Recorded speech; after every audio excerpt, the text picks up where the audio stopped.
Assalamualaikum warahmatullahi wabarakatuh. Alhamdulillahirabbil alamin.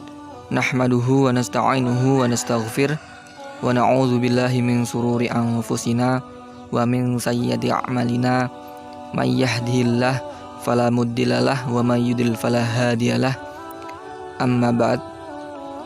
Di sini insyaallah saya akan menyampaikan materi tentang thariqat yang ada di Indonesia.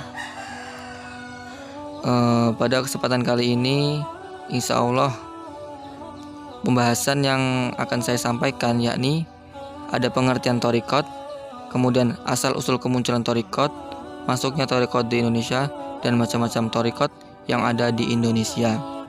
Baik, langsung saja. Secara etimologi, kata tarekat adalah berasal dari bahasa Arab tariqah, yang bentuk jamaknya menjadi turuk atau tarik, yang berarti jalan.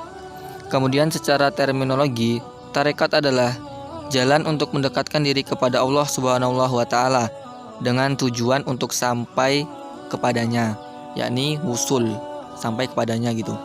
Kemudian menurut istilah tarekat, menurut istilah tasawuf, berarti perjalanan yang salik, yaitu pengikat tarekat menuju Tuhan dengan cara mensucikan diri, atau perjalanan dengan harus ditempuh oleh seorang untuk dapat mendekatkan diri sedekat mungkin kepada Allah Subhanahu wa Ta'ala.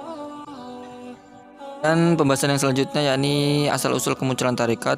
Menurut Ashibi dalam buku Anwar mengungkapkan tokoh yang pertama kali memperkenalkan sistem tarekat adalah Syekh Abdul Qadir Al-Jailani di Baghdad. Jadi menjelaskan bahwa penjelasan mistis terhadap Islam muncul sejak awal sejarah Islam.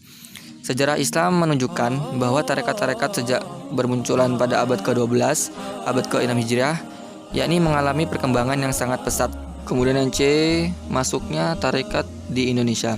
Jadi masuknya tarekat ke Indonesia ini bersamaan dengan masuknya Islam ketika wilayah Nusantara masih terdiri dari kerajaan-kerajaan. Sumber-sumber Cina menyebutkan bahwa ada pembangunan permukiman Arab dan boleh jadi permukiman Muslim di pesisir barat Sumatera pada tahun 54 Hijriah. Wilayah ini merupakan rute perdagangan penting Arab dan Cina, serta pelabuhan strategis bagi pedagang Arab, India, dan Persia. Meskipun begitu, kegiatan dakwah baru terjadi peningkatan pada awal abad 8 Hijriah. Contohnya kegiatan dakwah di Aceh yang melahirkan tokoh-tokoh seperti Hamzah, Syams, Nur al-Din, dan lain-lain.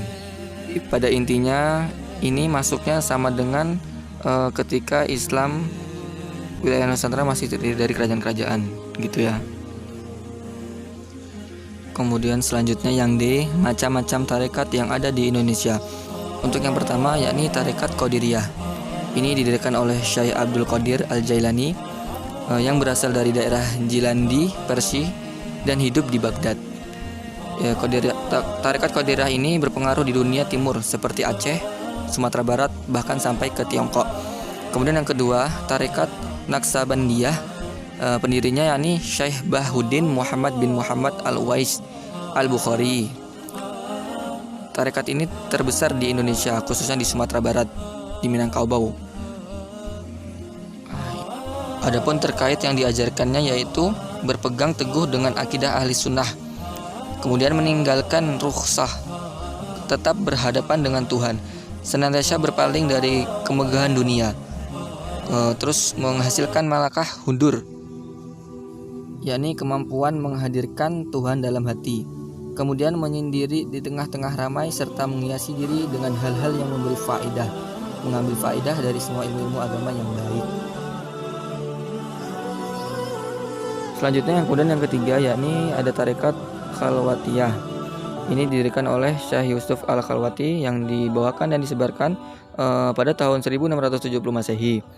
Adapun ajaran dalam tarekat ini yaitu di situ ada Aqza, Tafakkur, Itsam, Firor, Riyadha, Tasyakur, kemudian yang terakhir di situ ada Sima. Bisa dilihat, diperhatikan ya. Kemudian selanjutnya yaitu yang keempat yakni ada tarekat Al-Idrisiyah. Tarekat ini dibawa oleh Syekh Al-Akbar Abdul Fattah pada tahun 1930. Yang sebelumnya tarekat Sanusiyah. Tarekat ini menekankan aspek lahir dan batin dalam ajarannya. Yang ditunjukkan kaum laki-laki ya ini ya berjenggot, ya bergamis putih, bersorban dan berselendang ya dan lain-lain lah ya.